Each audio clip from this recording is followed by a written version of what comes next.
I moved into Willowview Apartments in late April. The place looked like it had survived decades of wear and tear, with crumbling brickwork and ivy creeping up the sides of the building. The exterior was peeling and faded, and the sign out front swayed whenever the wind picked up. It wasn't glamorous, but the rent was cheap, and after the breakup and losing my job, it was all I could afford. The lobby smelled like a mixture of mothballs and mildew, and the lighting inside was dim, with flickering fluorescent bulbs that buzzed incessantly. At the far end of the lobby was a small, dusty office, marked by a crooked, hand-painted sign that read, "Manager's Office." I wasn't expecting much from the manager when I walked in, and sure enough, the building manager, Mrs. Caldwell, matched the building perfectly. She was old, worn down, and a little bit intimidating. She was short. Her gray hair was pulled tightly back into a bun that seemed to stretch the wrinkles on her face even tighter. Her fingers were stained yellow from years of smoking, and a cigarette hung loosely from her lips, leaving a thin haze of smoke lingering in the tiny office. "You'll be on the 7th floor, apartment 707, she said, her voice raspy and slow. She didn't bother looking up as she fumbled through a pile of keys on her desk. I shifted on my feet, glancing around at the dusty stacks of paperwork and ancient office equipment. 7th floor, top floor, right? Yeah, last one before the roof, she muttered, handing me the key. I hesitated for a moment, then cleared my throat. Anything I should know? Rules? Noise complaints? Ghosts? Mrs. Caldwell's eyes flicked up to meet mine when I mentioned the word ghosts, her lips pulling into a thin, humorless line. She took a long drag of her cigarette and exhaled a cloud of smoke into the already foggy room. "Only one rule," she said. "Stay away from apartment 709. I frowned. "Apartment 709? Her fingers tightened around the cigarette, and for the first time her expression shifted. There was something strange in her eyes, a flicker of warning, maybe fear. "It does not exist," she said flatly. I stared at her, waiting for the punchline, but she remained deadly serious. "What do you mean it doesn't exist?" Her eyes hardened. "Exactly what I said. Apartment 709 does not exist. You'll never see it, you'll never need to see it, and if anyone tells you otherwise, don't listen. Just stick to your apartment, and don't go wandering where you don't belong." There was an edge to her voice now, and it made my skin prickle. I forced a laugh, hoping to cut through the tension. "Right, 709 doesn't exist. Got it." Mrs. Caldwell didn't smile. She just took another drag, the smoke swirling around her like a veil. "You heard me. Stay away." I didn't think much of it after that. The whole conversation seemed like one of those weird old lady things, where she was either trying to mess with me or scare me into not poking around. Still, as I rode the elevator up to the 7th floor, the words stuck with me. The 7th floor was quiet, too quiet. The kind of quiet that makes you hyper-aware of every sound you make, the shuffle of your shoes on the worn carpet, the creak of old pipes in the walls. I counted the numbers as I passed, 701, 703, 705, 707, and then a gap. Just an empty stretch of wall before the numbers picked up again at 711. No 709. It was strange, but not impossible. I'd heard of old buildings that renumbered apartments for various reasons, maybe superstition, maybe construction oddities. Still, it felt wrong, like there was something missing, something the building didn't want me to see. A few weeks passed, and life at Willowview settled into a routine. I managed to find a low-paying job, so I worked during the day and spent my evenings eating takeout and watching TV. The apartment was quiet, which I appreciated, though sometimes it was too quiet, especially at night. The building creaked and groaned like it was alive, and I could hear the distant hum of the elevator shaft and the occasional shuffle of footsteps in the hall. But there was something else, something I couldn't quite place. A faint sound, almost like laughter, echoing from somewhere just out of reach. Then the dreams started. They weren't nightmares, at least not at first. In fact, they were more like snapshots, brief, fleeting glimpses of something I couldn't fully understand. I'd see the 7th floor hallway, dimly lit and empty, with peeling wallpaper and faded carpet. At the end of the hallway was a door marked 709. In the dreams, I always found myself drawn to the door. I'd walk slowly toward it, my feet heavy as if the floor itself was trying to hold me back.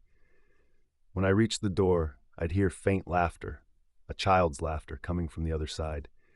My hand would move toward the doorknob, but before I could touch it, I'd wake up, my heart racing, the sound of laughter still echoing in my ears.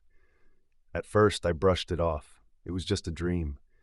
But the more it happened, the more real it felt, and each time the dreams grew clearer, more vivid. I began to see a family, a father, a mother, and a little girl. They were always standing together, but their faces were distorted, twisted in ways that made my stomach churn. The girl in particular stood out. She had blonde curls and wore a yellow dress, but her eyes were dark, too dark, like the light couldn't reach them. And she just laughed, never stopping. After about a week of these dreams, I decided to ask around. I figured maybe it was just my mind playing tricks on me, or maybe the building had a weird history I didn't know about. I started with the guy who lived in 703, Mark. He was a middle-aged man who worked nights, so we didn't cross paths often, but one evening I caught him as he was coming home. "Hey, Mark," I said, leaning against my doorframe. "You ever hear anything about apartment 709? His reaction was immediate. His face paled, and he stopped dead in his tracks. "Why do you ask?" I shrugged, trying to play it casual. "I've been having these weird dreams, and Mrs. Caldwell told me 709 doesn't exist, so I figured there was some kind of story behind it." Mark's eyes flicked toward the empty space in the hallway where 709 should have been. "Look, man," he said, his voice low. "Whatever you do, stay away from it.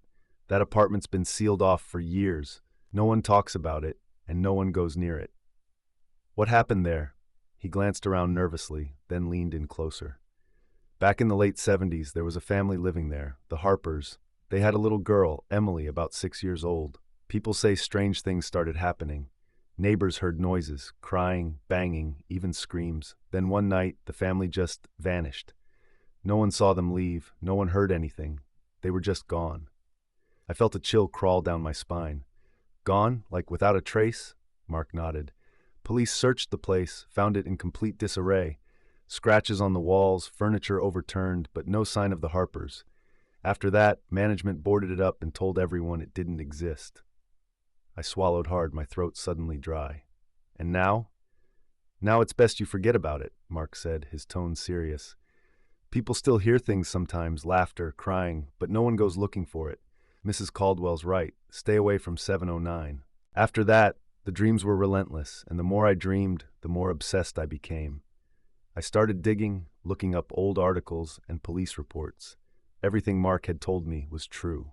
The Harpers had disappeared in 1977, their case one of the great unsolved mysteries of the city. The apartment had been sealed off ever since, and while some rumors floated around about hot hauntings and strange occurrences, there was no concrete explanation. It wasn't until I found an old black and white photo of the family that things started to click. The little girl in the photo, Emily Harper, was the same girl I'd been seeing in my dreams, the same blonde curls and the same yellow dress. But in the photo, her eyes weren't the dark, soulless pits I'd seen in my dreams. She looked happy and innocent. It was as if the apartment had twisted her into something else, something dark. One night, I couldn't take it anymore. The dreams were becoming too real, too vivid, and I needed answers. I found myself standing in front of the empty wall where 709 should have been with a hammer in hand. The hallway was dimly lit, as always, and there was that eerie quiet that I had grown so used to. But this time, it felt different, heavier. My heart pounded in my chest as I raised my hand and knocked on the wall, half expecting nothing to happen. For a moment, nothing did. But then, the wall creaked. I stepped back, my breath catching in my throat. I don't know what took over me, but I began to hammer at the wall until I formed a hole. I pulled out my phone and switched the light on and looked through. The number 709 appeared on an old wooden door. I kept hammering and pulling on the drywall until the door was fully in sight. My hand trembled as I reached for the doorknob, the faint sound of laughter echoing from the other side. "Lance, come play with me." The voice was soft and innocent, but there was something cold behind it. Something wrong. I couldn't stop myself. My fingers closed around the doorknob, and with a slow, deliberate twist, I opened the door to apartment 709. What I saw inside will haunt me for the rest of my life. The apartment was a time capsule, Frozen in the moment, the Harpers had vanished. Dust covered every surface, but the furniture was still in place, as if waiting for its occupants to return. There were deep gouges in the walls, as if someone or something had tried to claw their way out. And in the middle of the living room stood a small figure. It was Emily. Her back was to me, but I recognized her immediately. The blonde curls, the yellow dress. She stood perfectly still, facing the far wall. The air was thick and suffocating, and I could feel something watching me from every corner of the room. "Lance," Emily's voice was a whisper, low and menacing. "Come play with me." She turned around, and my blood ran cold. Her eyes were black, endless voids. Her mouth stretched into a twisted, unnatural smile. I stumbled back, tripping over a chair as I scrambled for the door. But the apartment didn't want me to leave. The door slammed shut behind me, and the laughter grew louder. I don't remember how I escaped. My mind has blocked out most of what happened next, but I woke up in the hallway, gasping for air. Mrs. Caldwell was standing over me, her face pale and stern. "I warned you," she said, her voice shaking. "I told you to stay away." I couldn't speak, couldn't explain what I had seen. All I knew was that I needed to get as far away. As Mrs. Caldwell helped me to my feet, I glanced to where the door should have been. The door to 709 was gone. The wall was there, as if I had never interfered. I moved out of Willow View Apartments the next day. I didn't bother packing much, just grabbed my essentials and left. The dreams have stopped, but I still hear that laughter sometimes, echoing in the back of my mind. I don't know what Apartment 709 is, or what happened to the Harper family, but I do know one thing. Apartment 709 exists, and if you're ever unlucky enough to find it, do not open the door.